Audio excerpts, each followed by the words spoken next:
معزز ناظرین السلام علیکم۔ نماز کے اندر کل 51 سنتیں ہیں، ان میں سے ہم نے قیام کی 11 سنتیں، قرات کی 7 سنتیں، اور اس کے بعد رکوع کی 8 سنتیں، سجدہ کی 12 سنتیں۔ آج انشاءاللہ ہم بیان کریں گے قعدہ کی 13 سنتیں، قعدہ کی 13 سنتیں۔ آئیے شروع کرتے ہیں۔ نمبر 1، دائیں پیر کو کھڑا رکھنا اور بائیں پیر کو بچھا کر اس پر بیٹھنا، یہ مرد حضرات کے لیے ہے، اور پیر کی انگلیوں کو قبلہ کی جانب رکھنا۔ نمبر 2، دونوں ہاتھوں کو رانوں پر رکھنا۔ نمبر 3، تشہد میں اشہد اللہ الہ پہ شہادت کی انگلی کو اٹھانا اور الا اللہ پر جھکا دینا۔ تشہد تو نماز کے اندر تشہد یعنی التحیات للہ والصلوات والطیبات السلام علیک ایہا النبی ورحمۃ اللہ وبرکاتہ، السلام علینا وعلی عباد اللہ الصالحین۔ اشہد اللہ الہ پہ اٹھانا ہے اور الا اللہ پہ انگلی کو جھکا دینا ہے۔ واشہد ان محمدا عبدہ ورسولہ۔ آئیے اس کو ہم دیکھتے ہیں کہ اس کا مطلب کیا ہے۔ التحیات للہ والصلوات، تمام قولی عبادتیں اور تمام فعلی عبادتیں اور تمام مالی عبادتیں اللہ ہی کے لیے ہے۔ سلام تم پر، السلام علیکہ کا معنی ہے سلام تم پر، ایہا النبی ورحمۃ اللہ، اے نبی صلی اللہ علیہ وسلم اور اللہ کی رحمت، وبرکاتہ اور اس کی برکتیں، السلام علینا وعلی عباد اللہ الصالحین، سلام ہو ہم پر اور اللہ کے نیک بندوں پر۔ اشہد اللہ الہ الا اللہ، جہاں پہ ہم نے بتایا کہ انگلی کو اٹھانا ہے اشہد اللہ الہ پہ اور الا اللہ پہ گرا دینا، اس کا معنی کیا ہوا؟ گواہی دیتا ہوں میں کہ اللہ کے سوا کوئی معبود نہیں، واشہد ان محمدا عبدہ ورسولہ، اور گواہی دیتا ہوں میں کہ محمد صلی اللہ علیہ وسلم اللہ کے بندے اور اس کے پیغمبر ہیں، یعنی اللہ کے بندے اور اس کے رسول ہیں، یعنی پیغمبر ہیں۔ اب اس کے بعد ہم 4 رکعت والی نمازیں ہیں۔ قعدہ اولا میں آپ نے بیٹھا، قعدہ اولا میں آپ نے بیٹھا تو قعدہ اولا میں 2 ہی رکعت والی نماز ہے، مثال کے طور پر فجر کی نماز ہے، تو اس کے بعد آپ کو تشہد پڑھنی ہے پہلے، یعنی اشہد التحیات، اس کے بعد درود شریف بھی پڑھنی ہے، اس کے بعد دعا معصورہ پڑھ کے سلام پھیر دینا ہے۔ آئیے درود شریف ہم پڑھتے ہیں۔ اللہم صلی علی محمد وعلی آل محمد کما صلیت علی ابراہیم وعلی آل ابراہیم انک حمید مجید۔ اللہم بارک علی محمد وعلی آل محمد کما بارکت علی ابراہیم وعلی آل ابراہیم انک حمید مجید۔ یہ درود شریف ہم نے پڑھ دی، اسی لیے ہم نے پڑھی تاکہ آپ کو معلوم چل جائے کہ میری غلطیاں کہاں ہیں، میرے الفاظ ٹھیک ہیں یا نہیں، کیونکہ نماز میں پڑھنا اور درست کے ساتھ پڑھنا، تب آپ کو نماز کے اندر نکھار پیدا ہوگی، تب خود جا کے خوشی خضوع پیدا ہوگا، تب آپ کو جا کر کے نماز کے اندر جو ہے چاشنی، جو حلاوت ہے وہ محسوس ہوگی۔ صرف پڑھنا کمال نہیں بلکہ صحیح الفاظ کے ساتھ پڑھنا کمال ہے۔ تو درود شریف ہو گئی تشہد کے بعد۔ آئیے درود شریف کے بھی معنی ہم سمجھتے ہیں۔ اے اللہ رحمت نازل ہو، اے اللہ رحمت نازل ہو، یعنی رحمت نازل فرما محمد صلی اللہ علیہ وسلم پر، وعلی آل محمد اور ان کی آل پر، کما صلیت جیسا کہ رحمت نازل فرمائی علی ابراہیم وعلی آل ابراہیم، تو نے ابراہیم علیہ السلام پر اور ان کی آل پر، انک حمید مجید، بے شک تو تعریف کے لائق بڑی بزرگ والا ہے۔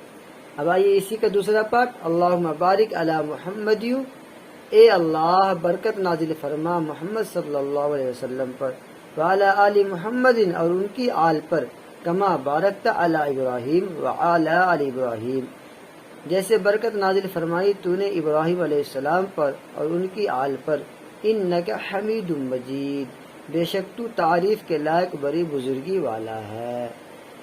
یہ ہو گئی درود شریف اور اس کے معنی۔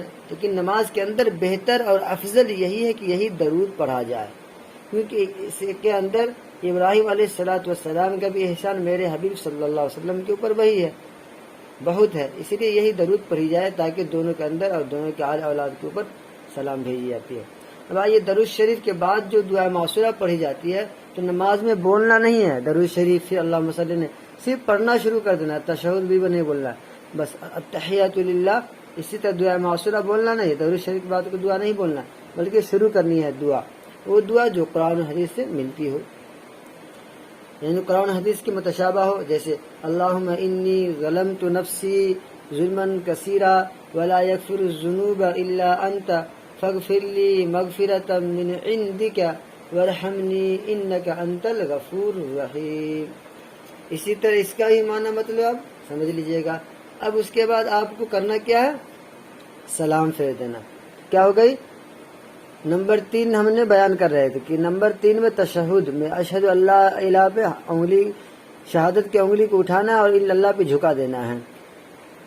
نمبر 4 قاعدہ اخیرہ میں درود شریف کا پڑھنا، تو قاعدہ اخیرہ میں ساری چیزیں ہو گئی۔ 4 رکعت والی نماز ہے تو قاعدہ اخیرہ میں درود شریف دعا معصورہ پڑھی جائے گی، اس کے بعد سلام پھیرا جائے گا۔ اگر 2 رکعت والی نماز ہے تو 2 رکعت میں ہی تشہد پہلے پڑھیں گے، پھر درود شریف پڑھیں گے، پھر دعا معصورہ پڑھ کر کے سلام پھیر دیں گے۔ نمبر 5 درود شریف کے بعد دعا معصورہ ان الفاظ میں جو قرآن و حدیث کے مشابہ ہو۔ نمبر 6 دونوں جانب سلام پھیرنا۔ نمبر 7 سلام کی ابتدا داہنی جانب سے کرنا۔ نمبر 8 امام کو مقتدیوں، فرشتوں اور صالح جنات کی نیت کرنا۔ تحوی کے اندر یہ بھی آئی، اکثر روایت تحوی کے اندر یہ سنت ہے۔ نمبر 9 مقتدی کو امام، فرشتوں اور صالح جنات اور دائیں بائیں مقتدیوں کی نیت کرنا۔ نمبر 10 منفرد کو صرف فرشتوں کی نیت کرنا، یعنی جو اکیلے پڑھ رہے ہیں انہیں صرف فرشتوں کی نیت کرنا۔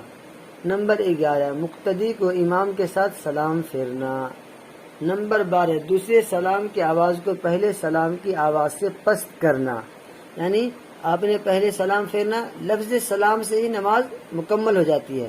جیسے پہلی سلام السلام علیکم ورحمۃ اللہ، دوسری سلام السلام علیکم ورحمۃ اللہ، یعنی پہلی یہ سلام ذرا سا بلند آواز میں، دوسری اس کے پست آواز میں، تو لفظ سلام سے ہی نماز مکمل ہو جاتی ہے۔ جیسے السلام علیکم ورحمۃ اللہ۔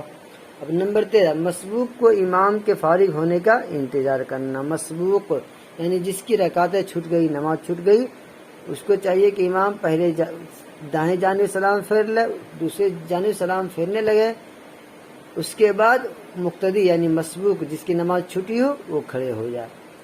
یہ تھی آپ کو نماز کی 51 سنتوں میں سے آخری کری مکمل قاعدہ اولا اور قاعدہ اخیرہ کی سنت ہے۔ مجھے معلوم ہے کہ آپ کو سمجھ میں آ گئی ہوگی، سمجھ میں نہ آئے تو آپ میرے واٹس ایپ نمبر سے پوچھ سکتے ہیں 7070814341 پہ۔ انشاءاللہ جہاں تک ہو سکے ممکن میں سمجھانے کی کوشش کروں گا۔ امید ہے کہ آپ سمجھ ہی گئے ہوں گے۔ اب نماز پھیرنے کے بعد آپ کو جتنی لمبی چوڑی دعا مانگنی ہے دعا مانگیں آپ، یہ نہیں کہ امام نے اگر جو دعا مانگ کر کے اپنی دعا ختم کر لی تو آپ اپنی دعا ختم کر لیں، نہیں، آپ اکیلے بھی اگر امام نے دعا مانگ کر کے ختم کر لی تو آپ اپنا اکیلے مانگتے بھی رہیں۔ لیکن مسنون اور معروف دعا کیا ہے؟ سلام پھیر کر کے بعد 3 مرتبہ استغفر اللہ کہیں، ابو داؤد کے اندر یہ حدیث آئی ہے۔ اس کے بعد اللہم انت السلام ومنک السلام تبارکت یا ذی الجلال والاکرام، تبارکت یا ذی الجلال والاکرام، اے اللہ تو سلامتی والا ہے، تجھی سے سلامتی مل سکتی ہے، تو بابرکت ہے، اے بزرگی اور عزت والے۔ یہ پڑھنی ہے۔ ایک روایت کے اندر آئی ہے کہ اللہم اعنی علی ذکرک و شکرک و حسن عبادتک، اے اللہ آپ ہماری مدد فرمائیے اپنے ذکر پر اور اپنے شکر پر اور اپنی اچھی عبادت پر۔ یہ نہیں تو چوتھا کلمہ لا الہ الا اللہ وحدہ لا شریک لہ لہ الملک و لہ الحمد وہو علی کل شیء قدیر۔ باقی اور بھی آیت کہ آیت الکرسی پڑھیں، اس کے بعد سورہ اخلاص پڑھیں، انشاءاللہ یہ آئندہ، لیکن نماز مکمل ہو گئی۔ السلام علیکم ورحمۃ اللہ۔ جس کو یاد نہیں ہو یاد کرنے کی کوشش